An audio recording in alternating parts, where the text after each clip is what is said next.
Bueno, queríamos darle la bienvenida a Marina y a Juan. Muchas gracias por coparse acá a formar parte del taller de la Ley de Escritura 2, que es una materia que damos en la Universidad de Mar del Plata y vamos cambiando los temas. Por lo general ronda alrededor de la poesía, pero bueno, cada año cambia y hoy volvió a tocar, como otros años, poesía de los 90.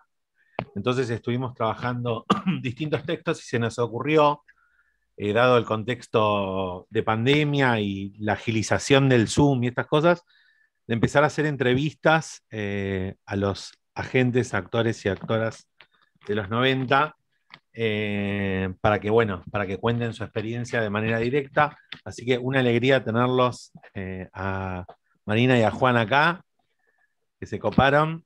Y bueno, podemos arrancar con las preguntas, si les parece bien. Bueno, Hola. empiezo acá haciendo la primera pregunta. Eh, es para Juan.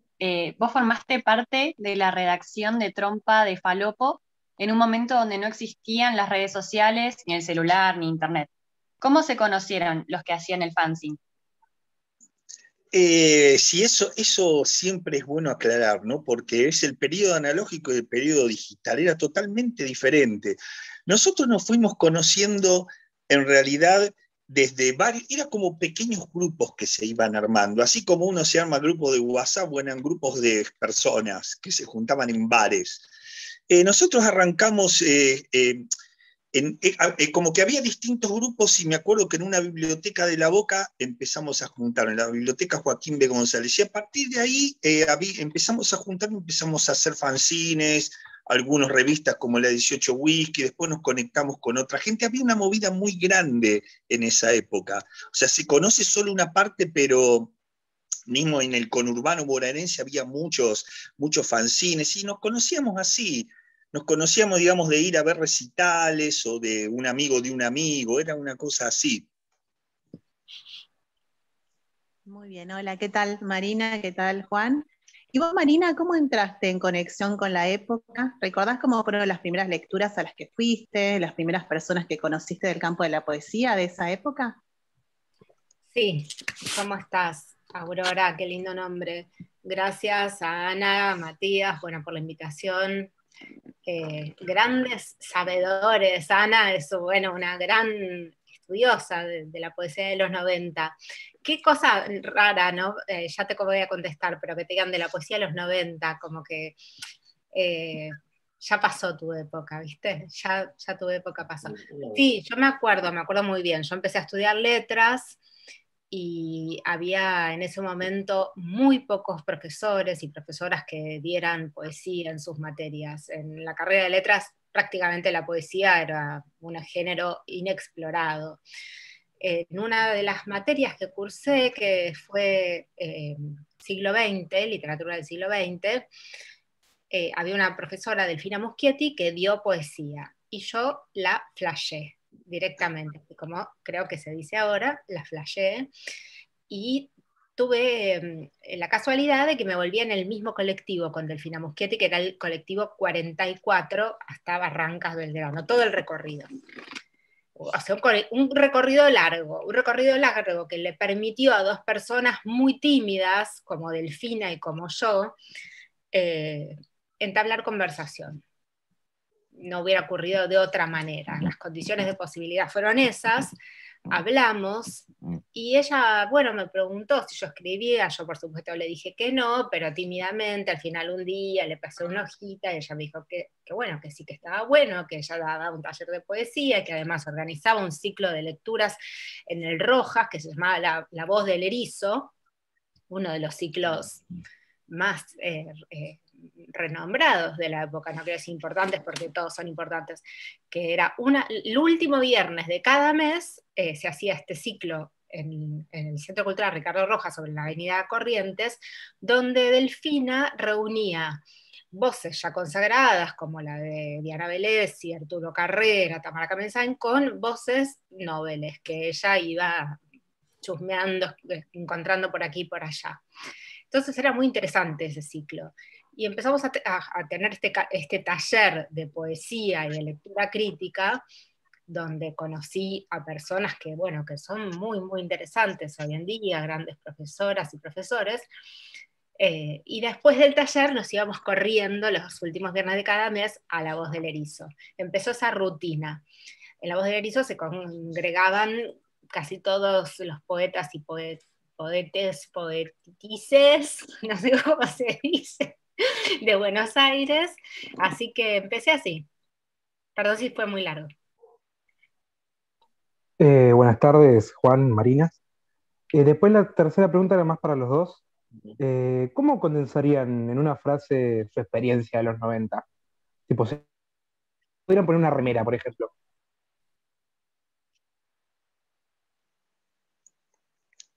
Marina, ¿querés arrancar? Muchas gracias. Te agradezco la deferencia. Creo que se podría llamar el fin de la metáfora. Una frase podría ser esa. No sé qué decís vos. Yo pienso, no sé, porque es como, sí está bueno sobre todo, pero porque fue el inicio de algo muy fuerte, es como un triunfemos, algo así sería, pero porque es como que una especie, uno veía que uno se conocía con uno que a su vez conocía el otro, era como esas redes que se hace, digamos, internet, se hacían en ese momento personalmente. Vos cuando ibas a una reunión te encontrabas con uno, después te encontrabas con otro, bueno, lo veías más, era que, yo creo, no, unidos triunfamos, no porque existe el triunfo, pero unidos como una marcha de varios sería, marchemos todos. Marchemos todos para allá, sería la remera. Está muy bueno. Bueno, yo quiero esas dos remeras, ¿eh? Unidos triunfaremos, marchemos todos para allá y también el fin de la metáfora. ¿Cómo están? Buenas tardes. Mi pregunta va para les dos. En relación a los proyectos más importantes de los que formaron parte, La Trompa de Falopo, Siesta, ¿cómo arrancaron y por qué terminaron esos proyectos y cómo fueron? ¿Cómo los describirían a esos proyectos? Marina. Empezamos, si querés, Juan, empezamos, ahora te toca. Bueno, dale, gracias. Mira, con respecto a La Trompa de Falopo, como que arrancamos varios amigos. Nosotros nos juntábamos mucho en la biblioteca de poesía Evaristo Carriego. Ese era un lugar de reunión muy importante, que casualmente justo hoy fui el primer día porque la vamos a reabrir. Ya les mando así la noticia, boom. Se reabre la biblioteca de Evaristo Carriego, de la Casa de la Poesía, y bueno, ahí nos juntábamos un grupo de gente. Y nos juntábamos, de ahí salíamos y nos íbamos a un bar que quedaba en Honduras y Gascón, que era un bar antiguo.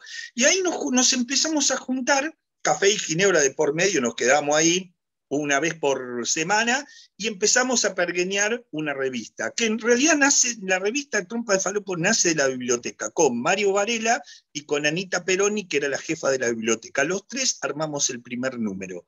Pero era una revista que era como que dijimos un día, vamos a hacer una revista, y estábamos los tres y empezamos a hacer eso. Y después empezó a sumar gente, y ahí nos juntamos en el bar, y a partir de ahí nació la revista. Y después el final fue que se fue desintegrando, porque no era como un staff fijo, éramos un grupo, por ejemplo, los que participaban en un número están todos, y después en otro número participaban otros, aparecían otros, no había, digamos, había 2 o 3 personas fijas, pero después iba variando, hay gente que a lo mejor no quería hacer el próximo número y iba en el otro. Entonces era muy, en ese sentido, era nada rico, siempre aparecía gente distinta. Y se terminó porque se fue diluyendo. ¿Cuántos números sacaron, Juan? 7. ¿Qué? 7 números. 7, perdón, no escucho. 7. Bastantes, un montón. Sí, después se fue diluyendo. Y te fue cansando más ese momento que nos olvidamos de encontrar. Claro. ¿Y en tu caso, Marina? Y en mi caso tuvo que ver con un espacio que creo que estaba vacante en el así llamado mercado editorial. Mercado es una palabra que le queda grande a la poesía porque casi no tiene intercambio monetario, pero vamos a decir mercado, vamos a hacernos los importantes. Digo que hacía falta, que estaba vacante, porque en ese momento, cuando empezó Siesta, había editoriales grandes, por supuesto, las de siempre. Sudamericana publicaba una poesía buenísima, una poesía muy linda, de grandes autores, y después había editoriales medianas como Tsetse, como Bajo la Luna Nueva se llamaba en ese momento, después ya no fue nueva, sigue siendo Bajo la Luna, una hermosa editorial. Había editoriales medianas a las que un poeta podía aspirar y que probablemente tenía que hacer alguna inversión para participar ahí. No había espacio para poetas completamente inéditos que quizás estaban empezando y que nunca habían circulado demasiado sus poemas, sus textos, no habían salido mucho en revistas y demás.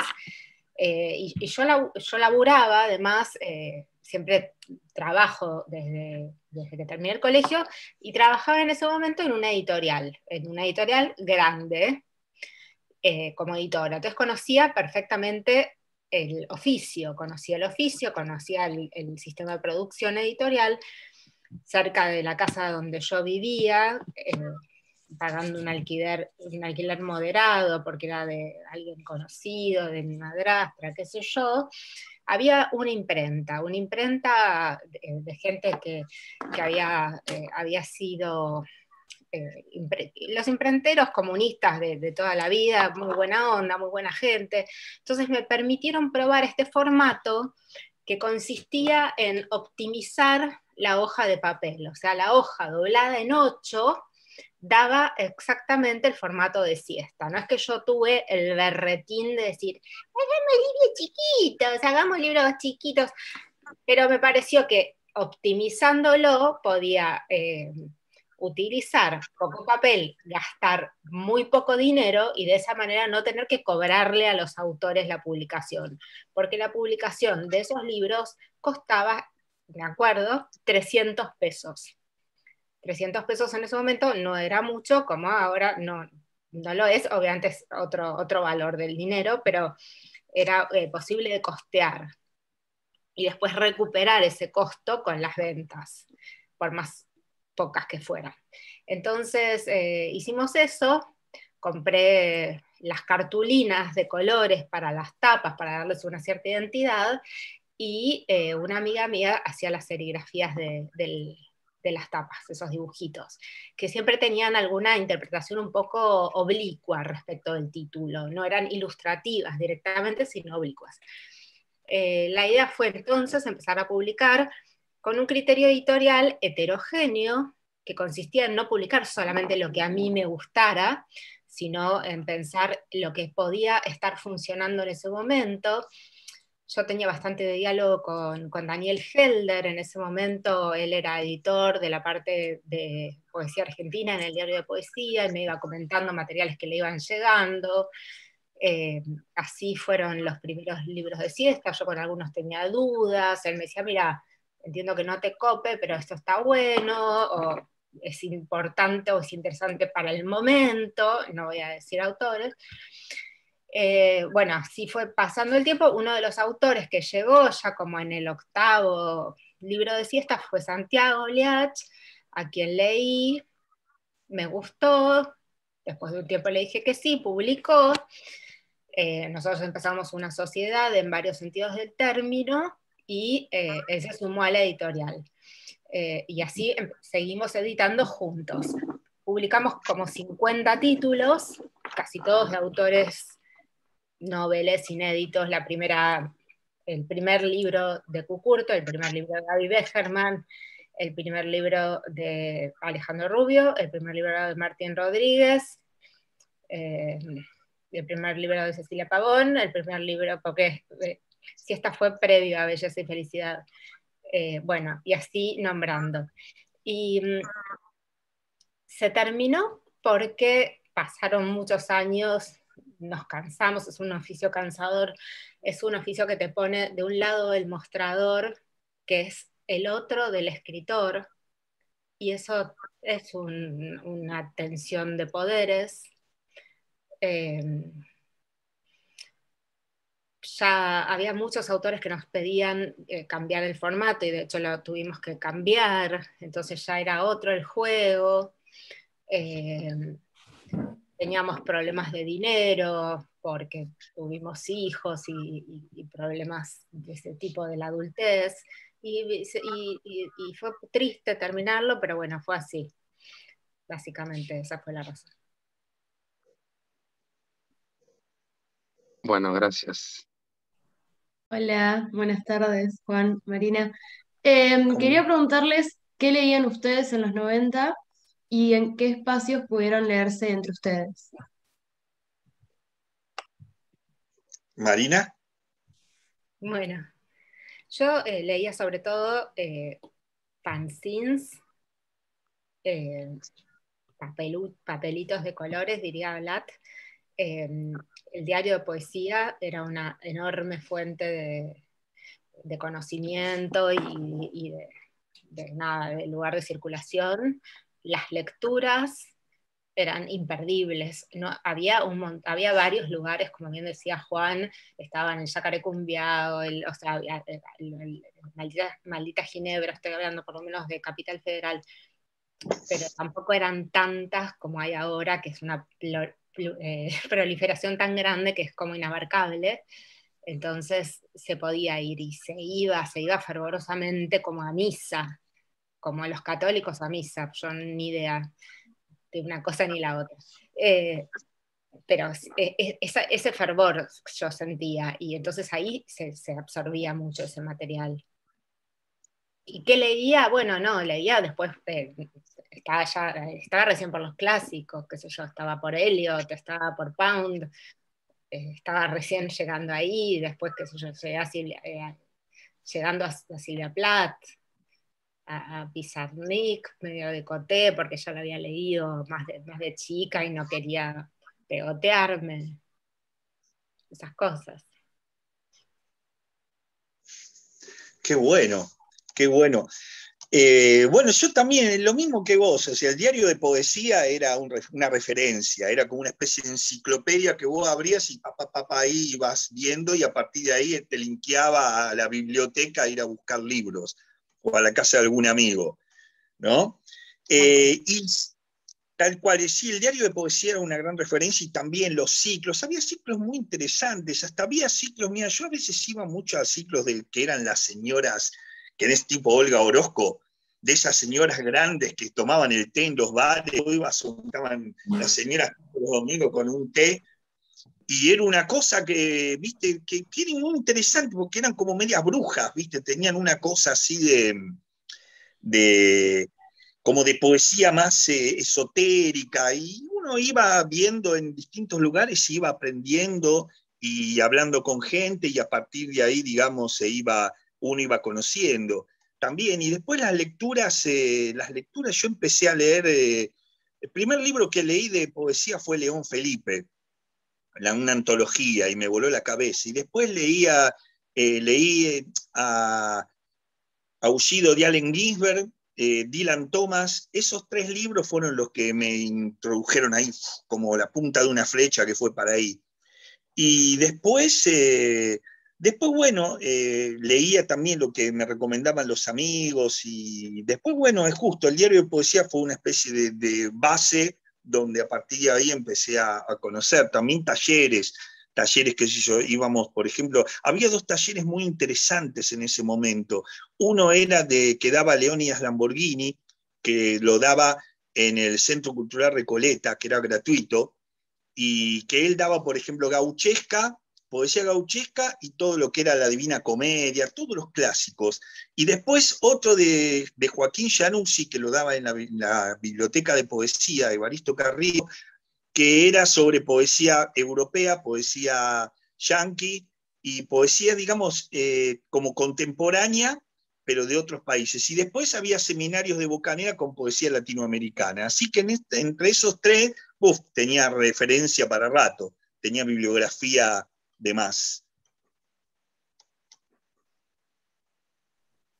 Bueno, hola. Yo les quería preguntar si tienen algún método o rutina a la hora de escribir.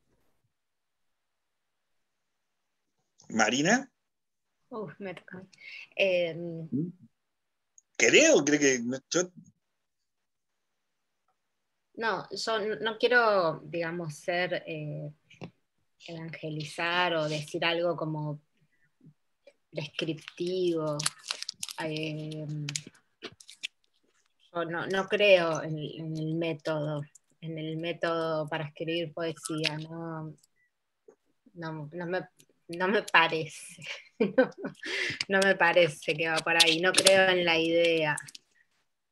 O sea, creo que la idea está en el texto, por supuesto, en el sentido, creo en el sentido, creo en la idea, pero no creo en los textos de idea, como tengo una idea, voy a escribir esto, como en una especie de programa, en el texto de programa. No puedo, o por lo menos no puedo, digamos, no puedo, no me interesa. Así que no tengo eso. Quizás por eso soy escasa y mala, puede ser. Igual eso no te hace escaso y malo, o sea, son formas, claro. Lo que pasa es que hay, yo por ejemplo tengo en ese sentido, a mí, yo no puedo ser lírico, o sea, lo que tengo adentro no puedo expresarlo en palabras, pero expreso lo de afuera. Ya desde chiquito yo era muy curioso y tenía mucha atracción por el entorno. Entonces, ese método, tal vez entre comillas, que no sé si ese método consiste en ver y lo que me impacta escribirlo, ¿no? Por eso, digamos, a veces uno se encierra en el objetivismo, que te dicen eso, pero en realidad puede ser, porque es como, viste, que hay gente que le inspira la pasión, ¿no? La pasión, y escribe en forma apasionada, ese yo lírico, y yo no tengo eso, no puedo. Se ve que tengo una heladera adentro y todo irradia desde afuera, ¿no? Eso sería un poco. ¿Y les cambió Internet y las redes sociales la manera de escribir? ¿Cómo? Perdón. Sí. Sí, no. ¿Cambió Internet y las redes sociales la manera que tienen, o influyó Internet o las redes sociales?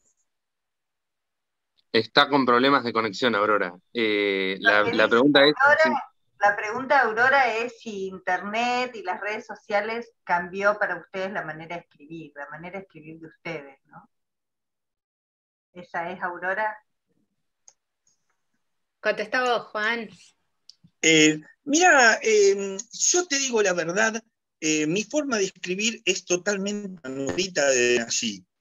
No no puedo escribir en forma, en cuanto a la escritura, ¿no? Yo escribo a mano, siempre escribo cursiva, y después muchas veces lo paso o queda en cuadernos. Y el hecho de estar con internet o de estar con una computadora o con una máquina, salvo la máquina de escribir que en algún momento he utilizado, después no son herramientas que no las uso para eso. O sea, no me seduce el hecho de escribir en una red, como que a mí me llama esto, me llama la mano, digamos, el manuscrito. No sé si es así la respuesta o si era la idea de la pregunta.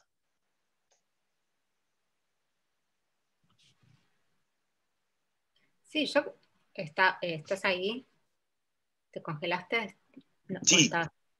No, sí, yo creo que ni idea, pero creo que contestaste, porque si escribís a mano, qué sé yo, no sé cómo te influye Internet.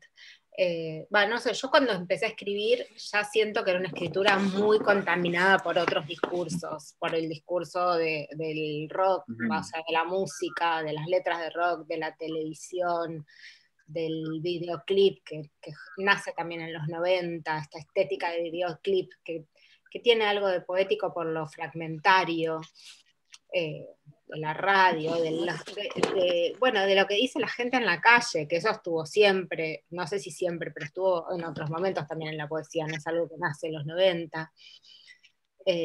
Así que creo que el Internet viene a aumentar esa contaminación, a sumar voces a esa contaminación. Y que en todo caso a lo que colabora es a lo de ready-made que tiene esta poesía que se crea a partir de otros discursos o de discursos otros, que son como cachos de cosas que aparecen por ahí. Hay algo de ready-made en la poesía contemporánea, creo yo, de copy-paste, como el copy-paste como un nuevo ready-made. Claro, está buenísimo eso.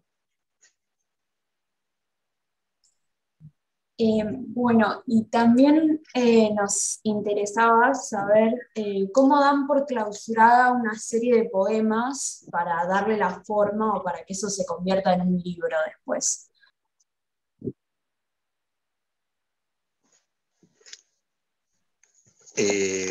Marina, ¿crees? Sí, no, yo justamente creo que lo clausurado es algo muy malo para un poema, así que trato de que no estén nunca clausurados, lo cual creo que, no, antes dije que me hace muy mal, puede ser que esté un poco dark hoy, pero de todos modos lo que creo es que quizás aparte de eso hay algo de lo inacabado en los poemas que a mí me interesa. Hay algo de lo inacabado, de lo desprolijo, de algo que termina acá, pero no terminó, como hay algo que no suena bien, a este verso había que recortarlo un poco antes, o le sobra un par de palabras, o como que hay algo que está como en proceso, que a mí me interesa más que lo acabado, como este poema está acabado. Y yo sé que los poetas que tienen esos poemas así, que se leen mejor, que yo los llamo irónicamente poemas americanos, ¿no? Como esos poemas que son reconfortantes de alguna manera, porque uno cierra el sentido. Y son excelentes esos poetas, son muy inteligentes. Y también conmovedores, por supuesto, no lo digo de una manera sarcástica. Y bueno, a mí, no sé, quizás si practicara me saldría, pero no me interesa tanto, me interesa algo un poco más roto. Así que en general lo dejo así. Mira, a mí me pasa algo parecido con la música. Yo compongo, ahora estoy últimamente componiendo música más que poesía, ¿no? Y me pasa eso, como que termino una canción y nunca la puedo dar por terminada.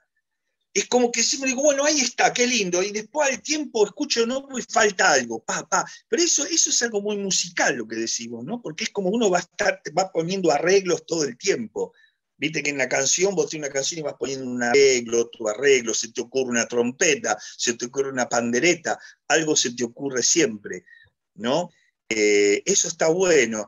Yo creo que a mí, en cuanto a cerrar, no un poema, sino un conjunto de poemas que podría ser un libro, precisamente es eso. Yo cuando los pongo en un libro, es como se cierra... Yo, por ejemplo, siento a veces internamente que cuando cierro un ciclo generalmente son tríadas. A mí los ciclos se me cierran por tríadas. Saco 3 libros y al toque ya el cuarto es totalmente diferente a los otros 3. Después sería el cuarto, el quinto y el sexto son parecidos y el séptimo ya cambia. Es como que las 3 tríadas, cada una tríada, hay algo me dice que tiene que cambiar.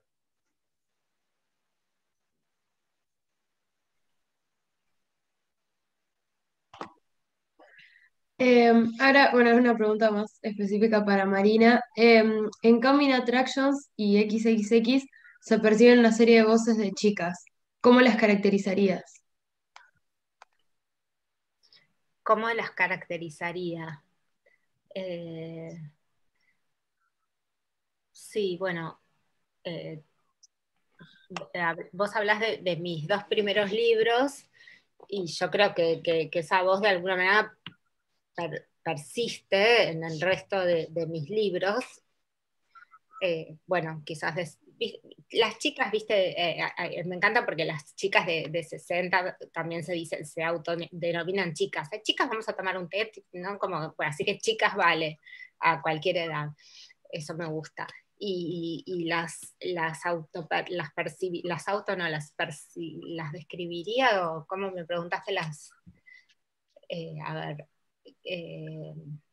sí, un poco desesperadas, rebeldes, enojadas, creo que enojadas sobre todo.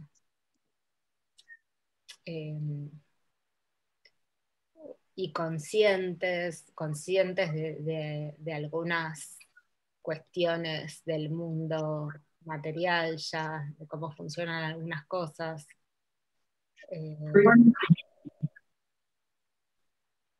¿Y reconoces en esas chicas que hablan en los poemas a una voz colectiva de ciertas escrituras de ese momento? No. En ese momento no había una escritura, o sea, eso se lee después, muchas veces. Creo que la crítica lo lee después, éramos pocas y también no veo muchos rasgos comunes que quizás después la crítica con cierta distancia puede verlo. Yo no leo una voz histórica. No sé si te referís a eso, hay un doblete de sonido. Eso por un lado, no sé si te referís a eso o a un yo colectivo que pueda hablar de, no sé, un poema de 30, porque XX es un número romano que quiere decir 30. Y yo lo escribí cuando veía venir veía que se me venían los 30, pobre, me creía re grande. Y como un signo de adultez, yo trabajaba desde muy chica y bueno, para mí ya los 30 era una edad. Y decía, bueno, cosas de trabajar y de la maternidad, cosas del trabajo, de las tareas domésticas. No sé si te referís a eso o a la voz poética.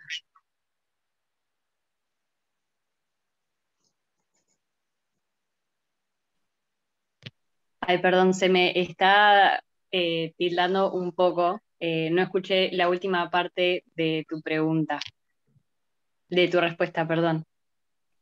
Que hiciste una pregunta, pero no la llegué a escuchar. No, que no sabía si te referías a una voz colectiva como voz poética o a ese yo que aparece como cuestionándose más cuestiones más de la vida material, tipo del trabajo, el rol, los roles domésticos, etc. Claro, de hecho, la siguiente pregunta que te pensábamos hacer, por si no lo llegabas a decir vos, era si se pensaban adentro del feminismo. Yo creo que no había una conciencia del feminismo como movimiento y del estar dentro del feminismo como movimiento porque no estábamos organizadas como tal, pero sí estábamos pensando esas cuestiones permanentemente, por lo menos en los grupos de lectura en los que yo participaba, era un tema de discusión permanente.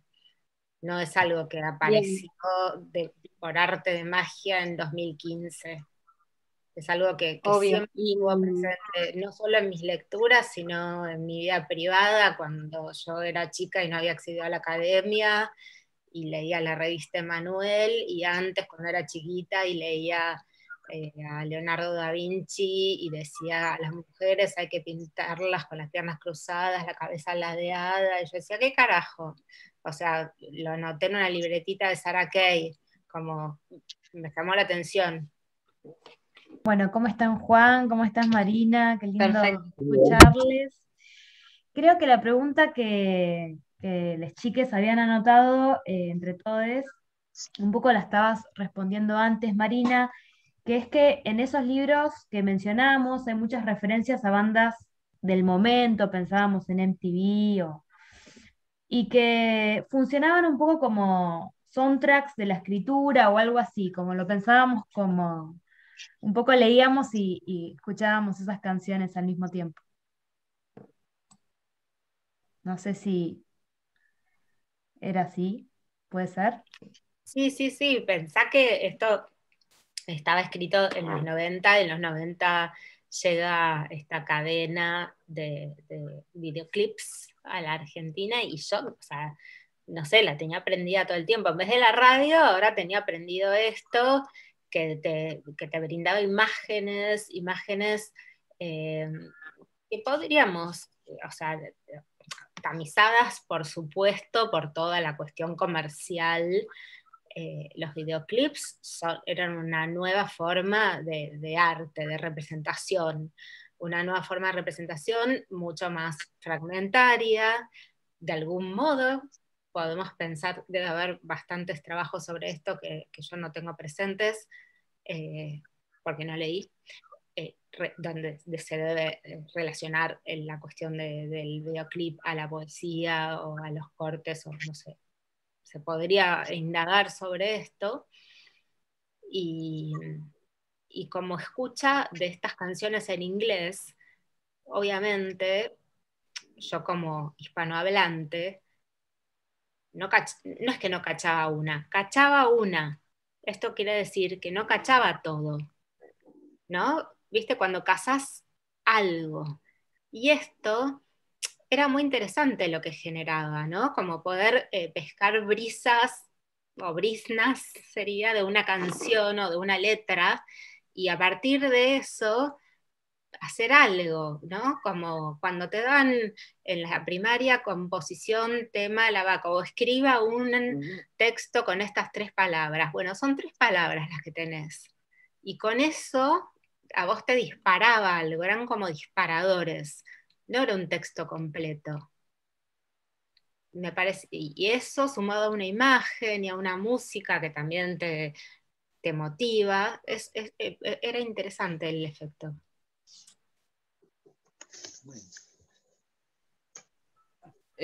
Y ahora íbamos a hacer unas preguntas para Juan Desiderio. La primera es, ¿de dónde salen los personajes de la Zanjita? Rosita, el Pelahuesos, los metaleros, el cura. Mirá, los personajes en realidad es como yo decía hace un rato, yo tengo un radar, o sea, todo sale de gente que fui conociendo, ¿no? Que la fui, a ver, como uno va conociendo mucha gente y distintos tipos de personas, ¿no? Uno, qué sé yo, por ejemplo, el Pelagüeso, yo le puse Joaquín por Joaquín Giannuzzi, porque él siempre, cuando venía a la biblioteca a dar talleres, lo primero que siempre se presentaba con el mismo chiste, que decía, dentro de 100 años todos calvos. Y todos nos reíamos, y siempre que venía decía el mismo chiste. Entonces me quedó eso del Pelagüeso. Encima fui al cementerio en esos tiempos y vi un tipo pelando hueso. Y dije, ahí está Joaquín, que siempre cuenta el mismo chiste sobre la muerte. Entonces, es como que todos esos son como reales, pero mezclados con cosas que, o sea, es como que la fantasía en realidad mezcla personas con otras personas o con ciertas ideas. Entonces salen de ahí, salen como de una especie de alquimia entre algo real y algo que es real, pero está en otra parte.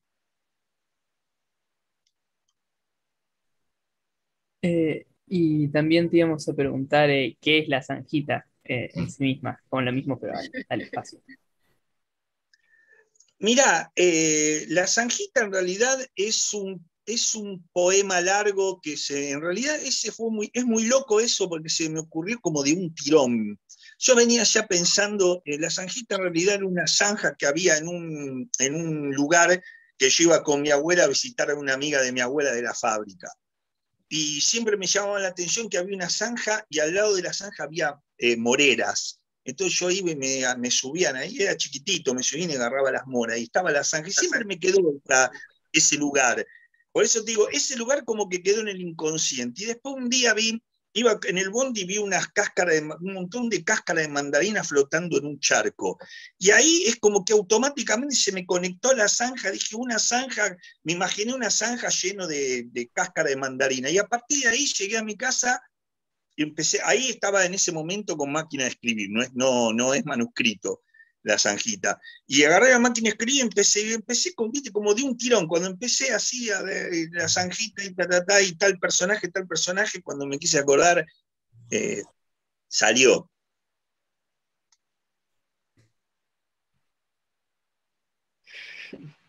Máquina de escribir, perdón, me dio risa. ¿Viste las máquinas de escribir esas? Yo tenía una chiquitita de esas portátiles. Qué loco, ¿no? ¿Cómo le daba uno a la máquina de escribir? Me van a asustar los chicos, Juan. Y ahora no se usa más, ¿no? La máquina de escribir no se usa más. Qué loco, ¿no? Juan, en ese sentido y sobre la zanjita también queríamos preguntarte, hay como una oralidad en el poema que funciona como un imán de mezclas muy heterogéneas, ¿no? Que arman como un espacio mítico de la zanja. Entonces, creo que un poco ya lo respondiste, pero estaría bueno que recuperes cómo se fue uniendo todo eso, cómo fue esa construcción, digamos, del poema, cómo se fue juntando todo y cómo fueron apareciendo esas marcas de oralidad y, bueno, ya contaste las moreras, ¿no?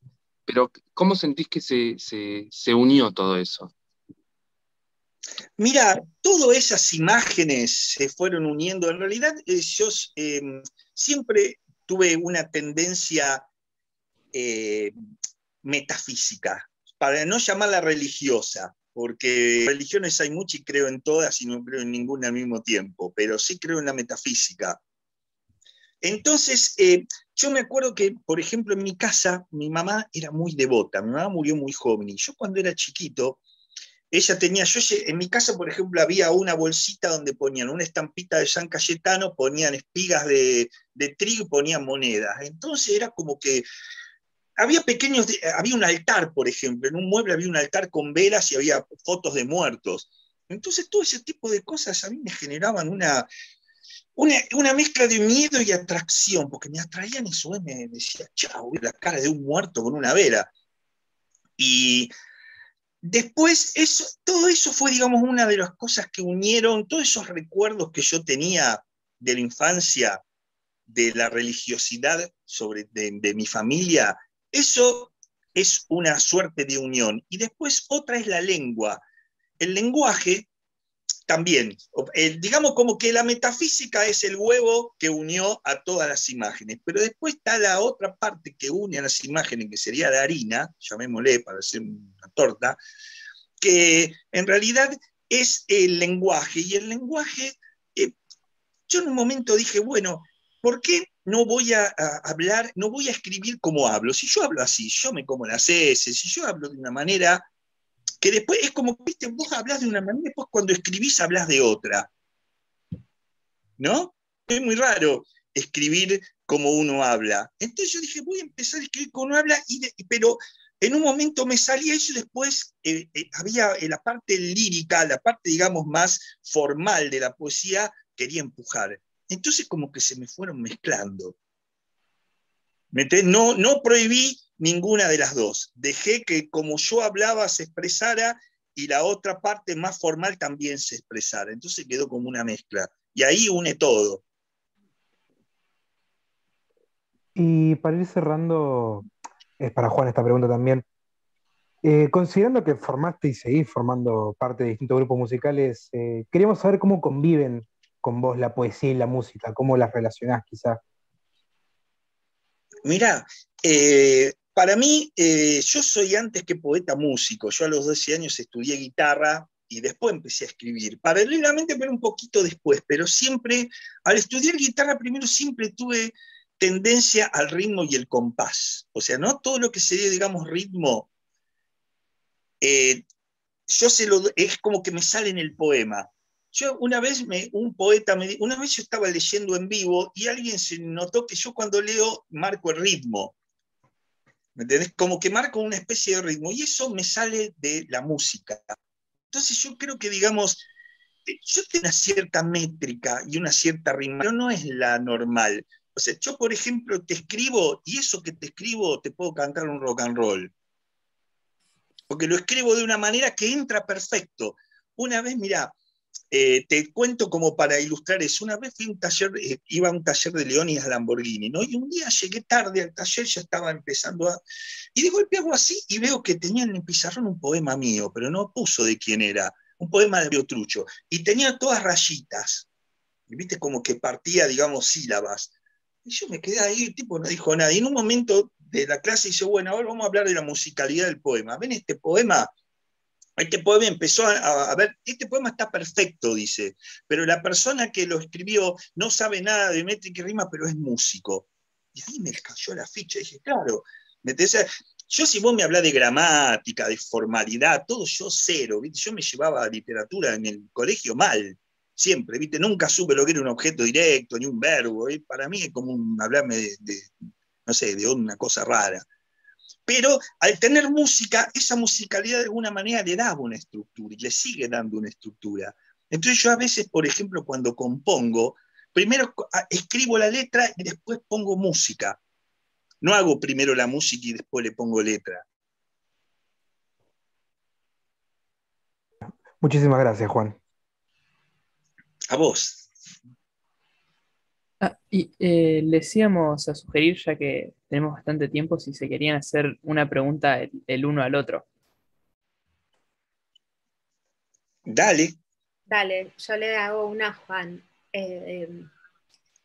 Bueno, yo estoy dando poesía de los 90 en la facultad y suelo decir, sí, es difícil, Ana pone esa cara. Sí, es difícil. Nos dan con un caño.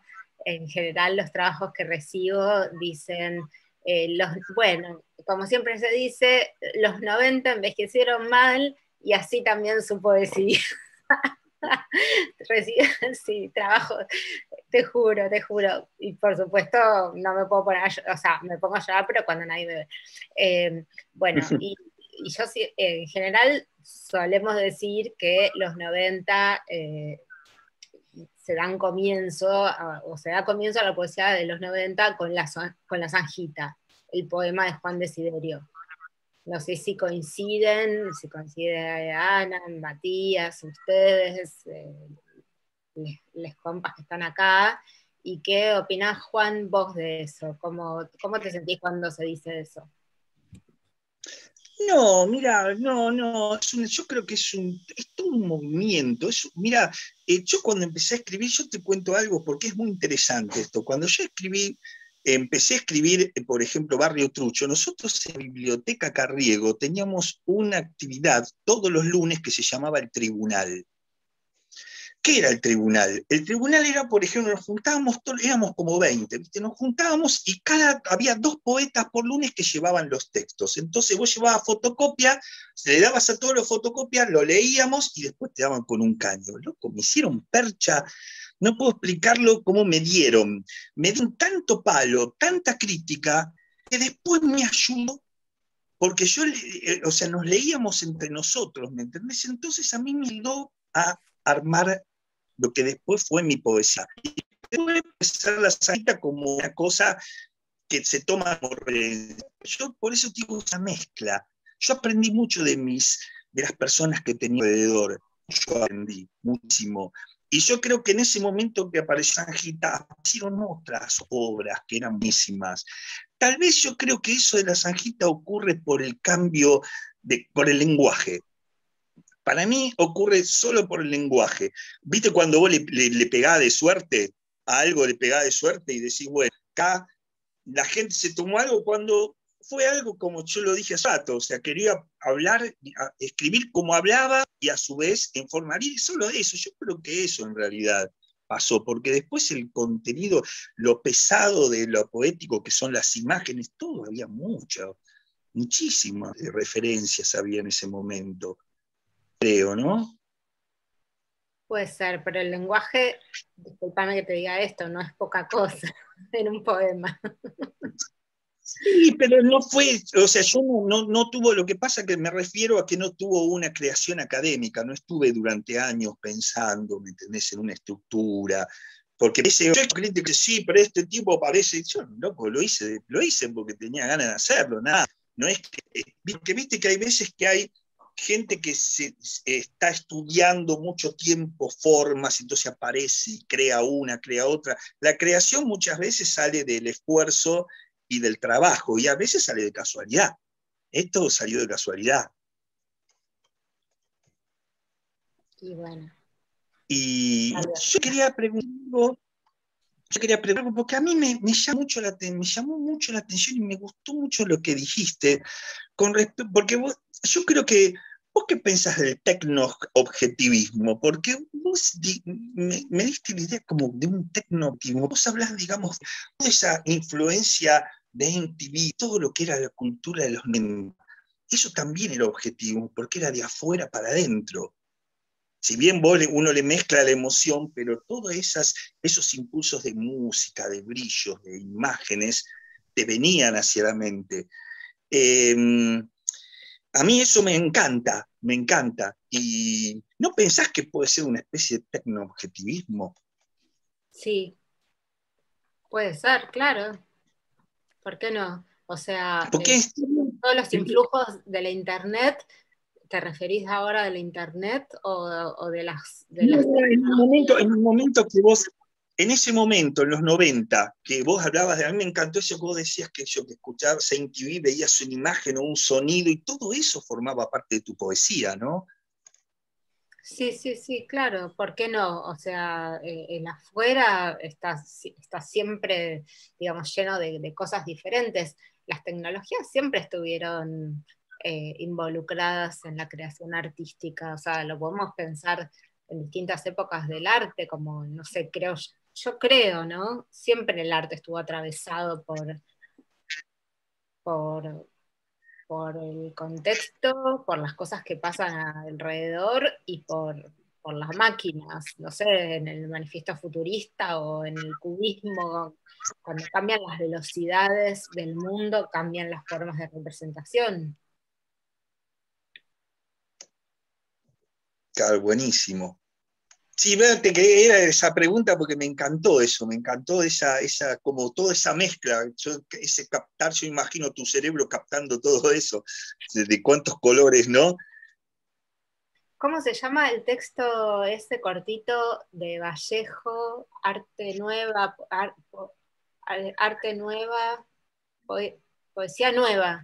Poesía Nueva, que es como una especie de manifiesto corto, donde él habla también de cómo aparecen las nuevas tecnologías y cómo tienen que aparecer para él en el poema, donde dice algo así, perdón que voy a glosar, que como que no hace falta poner la palabra mecanógrafo, cinematógrafo o telégrafo o estas palabras. Empezaron a aparecer estos aparatos en el momento, sino transmitir la velocidad o el espíritu de estos aparatos en el poema, ¿no? Por eso decía que me parece que es algo que pasa en todas las épocas. El tecnoobjetivismo. Es algo así, ¿no, Ana? Sí, claro, sí. No, pero está bueno lo que está pensando Juan en relación a lo que dijiste. Yo estoy como súper conmovida porque escuché cosas que no había escuchado nunca y bueno, y nombres que me conmueven como Leonidas Lamborghini, que el Pelagüeso sea Januzzi, y justamente esto que decía también Juan, que me parece súper interesante, de cómo entra lo tecnológico, digamos, por ejemplo, esa música que trae una imagen y trae un sonido en tu poesía. Nosotros vimos las preguntas, las preguntas las elaboran quienes cursan el taller a partir de lecturas en un corte que es de los primeros libros, ¿no? Digamos, porque no se podía leer la producción completa, la idea no era un autor, sino como la emergencia, un momento que está muy lejos, por supuesto, de ellos, porque ellos están muchos en primer año, ¿no? Es decir, ahí ya se pueden calcular edades, 18, 19, unos 20, algunos más grandes, pero quiero decir que está muy lejos y sin embargo, y esto yo siempre lo repito, porque me llamó la atención lo que dijiste, Marina, porque acá nadie le dio con un caño a la poesía de los 90, más bien todo lo contrario. Entonces, por ahí es el aire de mar, no sé, por ahí, la instancia de lectura, en este momento así, por internet, pero colectiva, leerlo como poesía, ¿no? Y ahora yo les quería preguntar, decía, bueno, por eso ellos hacen las preguntas, formulan las preguntas a partir de algunos textos que leyeron ellos, que son como los primeros libros de ustedes, ¿no? No pudimos ir más allá porque leyeron como primeros libros de los 90, muchos primeros libros, pero nos quedamos ahí. Y después revisando editoriales y publicaciones y entrevistas, ¿no? Entonces me parece sensacional que puedan hacer sus preguntas y formularlas a partir de lo que a ellos les llama la atención, ¿no? Y a ellas. La pregunta que yo les quería hacer, para después preguntar si alguien más quiere hacer alguna pregunta, acá está, por lo que veo, Anita Yuli, está Luciana Leones, gente que viene a la entrevista, bueno, Luciana participa siempre en las clases, como un par, ¿no? Como una más de las clases. Les quería preguntar qué están escribiendo, si están escribiendo, hacia dónde van, si tienen algo claro de hacia dónde van, si están pensando en un libro, si tienen una serie de poemas escritos, que cuenten un poco eso, para ponernos un poco en el presente. Empieza quien Marina. Bueno, sí, yo en general estoy escribiendo siempre, o sea, eso quiere decir, no soy muy prolífica, escribo poco, pero escribo de manera constante. Ahora estoy cerrando un libro que voy a publicar con Caleta Olivia, que se llama La Pequeña Compañía, y que trae como que incluye mis últimos libros, que por ahí salieron en editoriales muy chiquitas o que no se consigue mucho, como Mutual Sentimiento, que lo publicó Nebli Plateadas, que es una editorial re linda, pero que hizo una edición muy chica y demás, y este último libro que se llama La Pequeña Compañía, que es sobre Dios, no, que es sobre qué, no, ni idea, qué sé yo, no, a ver, no lo, ¿qué podría decir? No sé, Mutual Sentimiento es el libro anterior y es un libro que lleva el nombre de un espacio donde nos juntábamos a hacer las asambleas para preparar las marchas feministas. Mutual Sentimiento se llamaba, me parece un nombre increíble. Sentimiento mutuo, un sentimiento mutual. Y tiene ese clima, ¿no? No es explícito sobre eso, no me gusta a mí la poesía panfletaria, no la prefiero, creo que si hay algo que puede tener como algo político en la poesía, tiene más que ver con la forma, con el formato, con la forma de circulación, con otras cosas, no con bajar línea. y esta última serie, La Pequeña Compañía, tiene más que ver con una nueva etapa de la adultez, algo más del nido vacío, de hijos grandes y todo eso.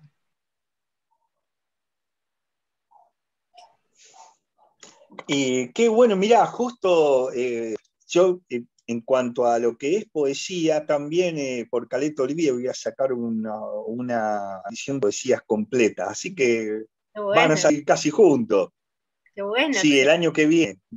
Sí, que Sí. son estos poemas que decíamos más los nuevos, porque yo tuve un quiebre muy grande. O sea, la gente, a mí eso es lo que a veces pienso que le pasaba a Spinetta, muchachos ojo de papel, que todos le decíamos ojo de papel, he escrito unas cosas buenísimas y era todo eso. ¿Viste? A mí a veces no me gusta eso que sea, a lo mejor se te encasilla en algo que está bueno, pero escribió otras cosas muy lindas que lo que puede ser La Zanjita. Que por lo menos a mí me gusta más, pero bueno, no se ven. Entonces ahora, bueno, como vos, viste o uno edita en lugares pequeños, con pequeña tirada, entonces bueno, todo eso se va a unir también. Buenísimo. Y después yo escribí una novela que salió ahora hace 2 años salió por Eloísa Cartonera, que se llama El Templo, que en realidad es como una especie de novela basada, en realidad son como relatos de la biblioteca donde yo trabajo, que le llamo El Templo, la biblioteca Estanislao del Campo. Entonces, en una biblioteca suelen tantos personajes, y a mí me seduce tanto los personajes. O sea, me vuelvo loco cuando veo personajes tan raros y extraños y queribles. Entonces, me dio por hacer eso, pero prosa. Y ahora lo que estoy haciendo son 2 cosas. Uno, poniéndole letras a música, ya terminé un disco solista, y ahora estoy haciendo un disco con un amigo y estoy trabajando mucho en las letras. Eso sería la parte poética, que sería en cuanto con música. Y después estoy escribiendo un libro que se llama Diario de un Anunnaki, que sería, digamos, como, porque yo me encontré con un par de locos en mi vida que me dijeron que yo era un Anunnaki, que era, viste, un Anunnaki como un marciano, no sé, uno de la prehistoria, no sé, una cosa así. Entonces, el diario de un Anunnaki es todos los días estoy escribiendo, todos los días me voy, hace 2 años, bueno, siempre hice lo mismo, pero ahora hace 2 años religiosamente voy a desayunar, café con leche con media luna, a un bar determinado, me siento en una mesa determinado, y hace 2 años en la misma mesa escribo eso todos los días. ¿Y qué es la mirada de un marciano de acuerdo a la sociedad humana? ¿Cómo nos vería un marciano? Eso sería. Buenísimo. El otro día, en la entrevista en la que estuvieron Gambarote y Marcelo Díaz, el negro, Marcelo Díaz contó que está escribiendo un poema muy largo sobre un tío que en la época de la dictadura fue abducido por un tío militante sindical ferroviario, que en la época de la dictadura fue abducido por un plato volador. Así que mira, por ahí andan los dos. Bueno, buenísimo. No sabía, Caleta Olivia ahí va a sacar los libros. Los estaremos esperando. ¿Alguien más quiere hacer una pregunta? Yo tengo una, Marina. Sí. El otro día con Luciana Leone, en la clase en que estábamos leyendo, estábamos pensando en máquina de lavar. Sí. Y hoy salió lo de la voz colectiva, y bueno, había algo coral ahí en máquina de lavar, re lindo.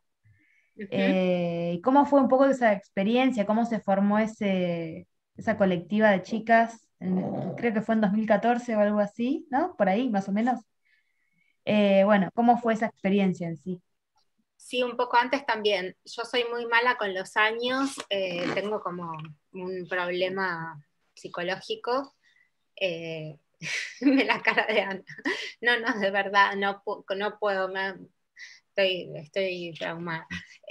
Así que no sé bien cuándo fue, creo que fue antes. Empezamos, ellas eran alumnas, venían a un taller conmigo. Entonces escribíamos, y a veces lo que empezó a pasar es que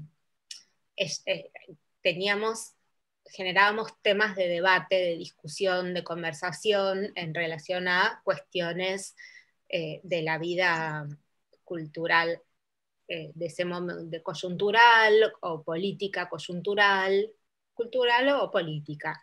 Y muchas veces a mí me parecía que se decían frases geniales que tenían mucho que ver con la poesía y yo iba tomando nota.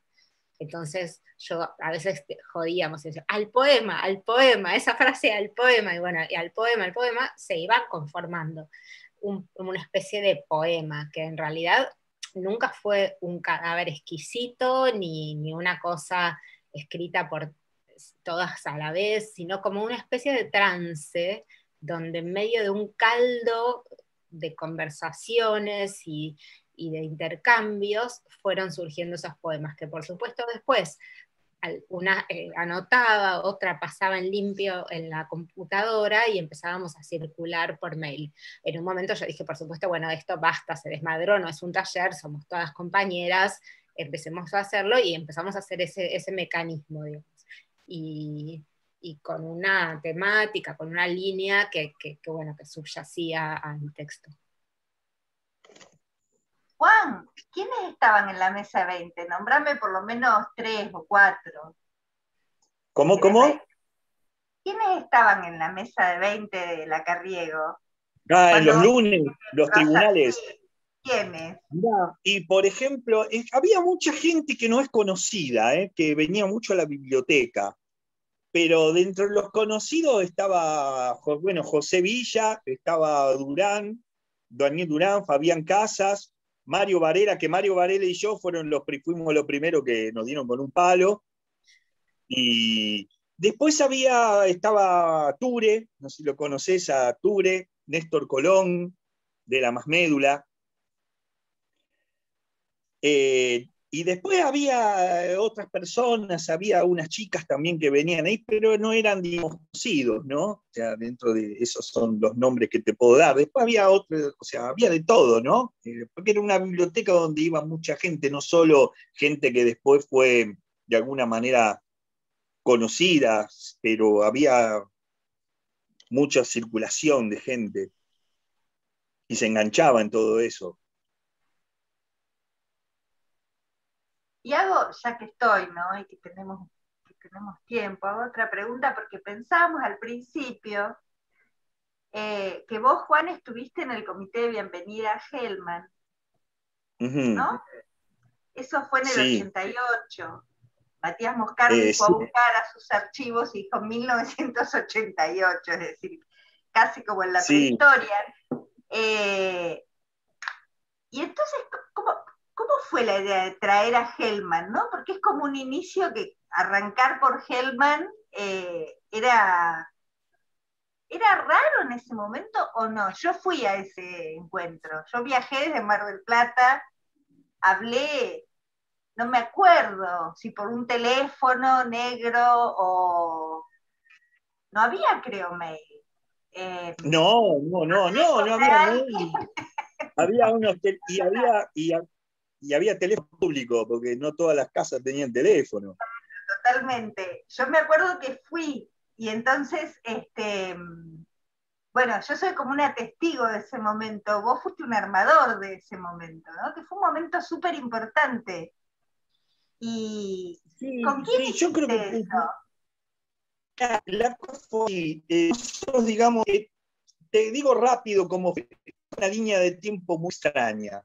Nosotros, digamos, tuvimos con T y con Carlos Jurisic, que era otro poeta, fuimos a Rosario, a un encuentro de Rosario, un encuentro de poetas. Y ahí nos encontramos con Mario Varela y nos encontramos con 3 o 4 poetas rosarinos, entre ellos Reinaldo Siete Case, que en ese momento tenía los pelos largos y era todo un personaje, ¿no? Y en ese encuentro hicimos como una especie firmamos como una especie de panfleto donde decía que nosotros veníamos a Buenos Aires y íbamos a armar una movida y ellos iban a armar una movida ahí en Rosario y nos íbamos a comunicar por carta. El asunto fue cuando vinimos nosotros, hicimos la movida y ellos no, quedaron ahí, se disolvió. Y nosotros cuando llegamos, al toque que llegamos, hicimos una reunión en la Biblioteca de la Boca, en Joaquín B. González, y convocamos a un montón de grupos de poetas, entre ellos Gerardo Foya. Yo a Fabián Casa lo conocía de chiquito, de cuando íbamos a la facultad, cursábamos juntos filosofía, entonces yo lo conocí, entonces me comuniqué con él, nos comunicamos todo y nos juntábamos en esa biblioteca. Y después pasamos a juntarnos en un bar, íbamos a un taller recital que era Osvaldo Moro, ¿puede ser? Osvaldo Moro era un poeta que era buenísimo, y ahí nos conocimos a Durán y a Villa, que iban todos ahí. Entonces nos fuimos juntando y terminamos en bares, y llegó un momento que armamos un grupo que se llamaba Bardus, que ese grupo estaba Gerardo Folia, Osvaldo Bossi, Fabián Casa y yo. Y a partir de ahí, de ese grupo, nos empezamos a juntar con José Luis Mangieri, y que en ese momento Bocanera estaba en crisis, trabajaba en Crisis, era el director de la revista Crisis. Entonces, con ellos, como sabíamos por Mangieri que Hellman iba a venir, porque nos dijo que él iba a venir, entonces decidimos hacerle una bienvenida. Entonces, esa bienvenida, ¿qué fue? Fueron tres cosas importantes. Una, la bienvenida a Juan Hellman. Otra, el primer encuentro nacional de poesía, porque vos viniste de Mar del Plata, vino gente de Tucumán, ¿te acordás que vino gente hasta de Tierra del Fuego, de todos lados? Y después la creación de la Biblioteca de Poesía. La sala eso fue en el San Martín, ¿no? Sí, que después en ese momento estaba Javier Torre. Javier Torre, que era el hijo de Leopoldo Torre Nilsson, estaba de director y nos dio un montón de salas. ¿Te acordás que era no solo la sala B, sino había un montón de salas? Sí. Así que fue eso. Qué memoria con los nombres, Juan, que tenés tremendo. Tenés todos los nombres en la cabeza. Sí, pasa la mayoría de los nombres que tengo porque son amigos. Uno de los amigos se acuerda. Por ahora. Ya en un par de años ya empiezo a olvidarme de cosas, pero bueno, mientras la memoria de... ¿Y vos, Marina, leías a Hellman? ¿Leías alguno de los...? Sí, claro. Sí, claro. Hellman, Shirley también. Sí. O sea, vale. Eran libros que además estaban en mi casa, claro. En la casa de mis padres. Y yo ya los tenía picoteados y ya al llegar a la poesía, al aterrizar, al hacer mi propio aterrizaje a la poesía, sí, claro que lo leía Hellman. Aparte, Hellman era una poesía que te hablaba, que te interpelaba, que tenía que ver con lo que te había pasado. Bueno, yo crecí en los 70, ¿no? Entonces, yo viví toda la dictadura. Yo no sé qué edad tenés vos, Juan. 59, sí, también. Yo viví de los fines de los 60, claro. Sí, bueno, yo tengo 10 años menos, pero también tengo plena conciencia nací antes de la dictadura, o sea, es que la viví con plena conciencia, entonces me resultaba como muy, muy ligado a lo familiar, así que sí, no me pareció una poesía que yo pudiera escribir o que yo pretendiera escribir, porque era como... la sentía más cercana a mis padres, por ejemplo, por decir una cosa, pero sí, la leía.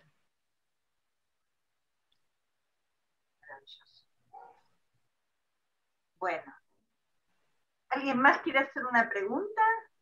Pequeños saltamontes, pequeñas saltamontas. Yo debo confesar que me genera un poco de nostalgia todo, hablar de todo esto. Por ahí me puse un poco melanco. Me acuerdo cuando fuimos al encuentro de Mar del Plata en el... ¿Qué año era? ¿97 o 98? No, 2000... yo soy con los años. No, eso fue en 2001. 2002. 2002. Sí. Fue el pre-festival de poesía, ¿o no? Claro. ¿Por qué el pre-festival? De ahí se empezó a hacer el festival. Claro, ese momento para mí es... La última ola. Sí. Es como una piedra basal en mi vida, no sé, es como que tengo esa foto con todos. Y después volviste, Marina, al Festival de Poesía en el 2010, creo. Sí, claro, la tengo clarísimo. Sí, también. Me acuerdo del bar en el que leí todo, pero bueno, pero esa vez que nos invitaron. Sí, esa vez fue re mítico.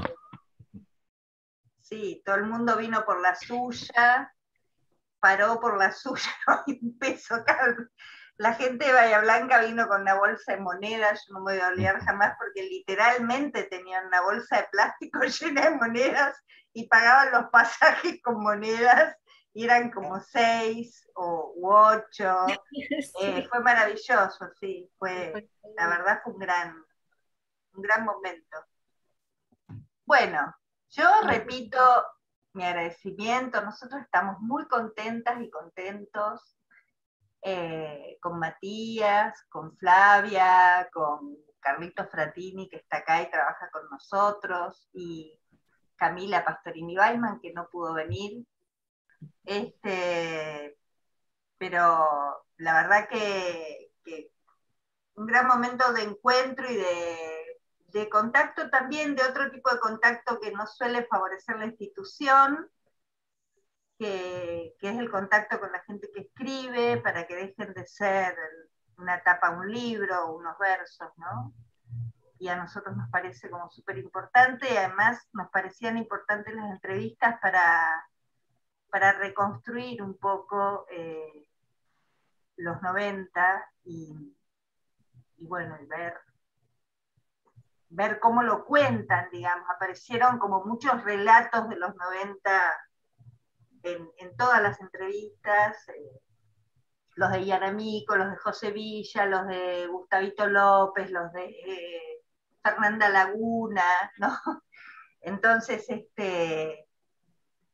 bueno, los de Gamarota, Marcelo Díaz, como diferentes focos puestos sobre los 90, y ahí se va armando como un rompecabezas que es muy interesante. Para mí es muy interesante porque además siguen apareciendo cosas que no había escuchado, no sabía o no había pensado así, y bueno, es un lugar para conversar, ¿no? Que en estos momentos también es súper importante que podamos conversar, ¿no? Siempre es importante, pero digo, en estos momentos tendríamos que abrir esa conversación que está bastante silenciada por los tiempos que corren. Así que, bueno, agradecerles a Marina y a Juan. Hermoso verlos, la verdad, y agradecerles que hayan venido. Bueno, muchísimas gracias.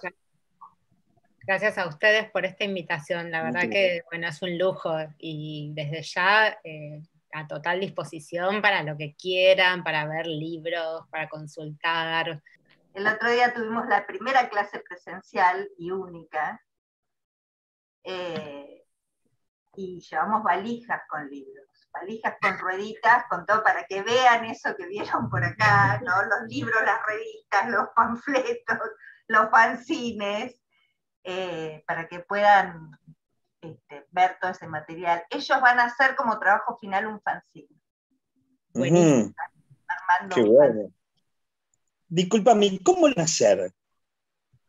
Porque te cuento, generalmente en nuestra época el fanzine era todo con tijerita, papel, corrector y pegamento. O sea, ¿lo van a hacer de esa forma o lo van a hacer en computadora? Hay gente que lo está haciendo con pegoteo, ¿eh? Yo sé que hay gente que lo está haciendo recortando y pegando. Después tal vez lo escaneen. Claro. Claro, antes se hacía la fotoduplicación, antes se fotocopiaba y listo, pero porque está bueno no dejar que se pierda eso, porque parece una tontería, pero no lo es, porque todo ese significado de hacer, como vos decías, Marina, eso de doblar una hoja en que quede un formato chiquito, esas cosas se tienen que perder. Tienen que mantenerse viva de alguna manera, es como lo manuscrito. ¿viste? Como que esas cosas, lo analógico, yo soy un militante de lo analógico en realidad, más que, si me decís de qué partido político soy, yo del movimiento analógico argentino. Claro. Es buenísimo ese. El MAA. El MAA. Movimiento analógico argentino. El MAA. Está bueno. Todo analógico. Claro, las cosas no tienen por qué descartarse. Cuando apareció el vinilo, después apareció el cassette, cada vez que aparece algo nuevo, lo viejo se descarta. Y no, o sea, en el sentido que se deja de producir y pasa a producirse. ¿Por qué? ¿Por qué no pueden convivir? Porque yo, si quiero, puedo escuchar un vinilo o un MP3, puedo escuchar cualquier cosa, ¿no? Eso es lo bueno, que puedan convivir todas las formas, y no porque aparece una mejor, la otra se deja de lado, ¿no? Es una sociedad que tendríamos que cambiar desde ahí. Bueno, muchísimas gracias. Muchas gracias. Muchas gracias. Saludos a todos. Gracias. Gracias. Saludos. Muchas gracias. Nos vemos. Ese fue buenísimo. Un abrazo enorme. Abrazos. Gracias.